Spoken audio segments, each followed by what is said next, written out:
কোন দেশে সবুজ সূর্য ওঠে? জাপান, চীন, ভারত নাকি আন্টার্কটিকা মহাসাগর?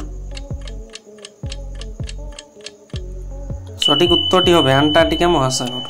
সবুজ সূর্য একটি বিরল অপটিক্যাল ঘটনা যা যে কোনো দেশে দেখা যায়, তবে এটি আন্টার্কটিক মহাসাগরে সবচেয়ে বেশি দেখা যায়। এটি সূর্যাস্ত বা উদিত হওয়ার সাথে সাথে পৃথিবীর বায়ুমণ্ডলের মধ্য দিয়ে সূর্যালোকের প্রতিসরণ দ্বারা সৃষ্টি হয়। কোন পাখি নীল রঙের ডিম পাড়ে? টিয়া, ঘুঘু, রবিন নাকি পায়রা? রবিন।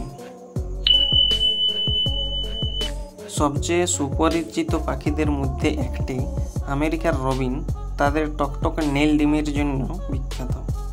মানুষের রক্তে কোন ধাতু পাওয়া যায়? সোনা, লোহা, রূপা নাকি কনোনা? সঠিক উত্তরটি হবে লোহা। মানুষের রক্ত একটি রঙ্গক অর্থাৎ হিমোগ্লোবিন দ্বারা গঠিত। হিম হলো লোহার অংশ এবং গ্লোবিন হলো প্রোটিন অংশ। সুতরাং আপনি যদি রক্তে উপস্থিত ধাতু সম্পর্কে কথা বলেন তবে আপনার উত্তর হলো আয়রন। আয়রন প্রধানত মানুষের লোহিত রক্তকণিকায় পাওয়া যায়। কোন গাছ কাঁদতে পারে? নিম, ম্যান্ড্রাক, পিপল নাকি শাল?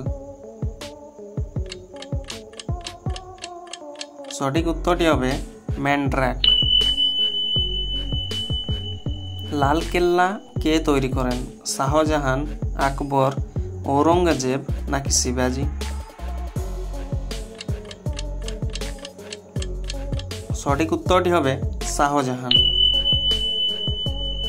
লালকেল্লা খ্রিস্টীয় সপ্তদশ শতাব্দীতে প্রাচীন বেষ্টিত পুরনো দিল্লি, অধুনা দিল্লি, ভারত শহরে মুঘল সম্রাট শাহজাহান কর্তৃক নির্মিত একটি দুর্গ। 1857 সাল পর্যন্ত এই দুর্গটি মুঘল সাম্রাজ্যের রাজধানী ছিল। ভারতের দীর্ঘতম নদীর নাম কি?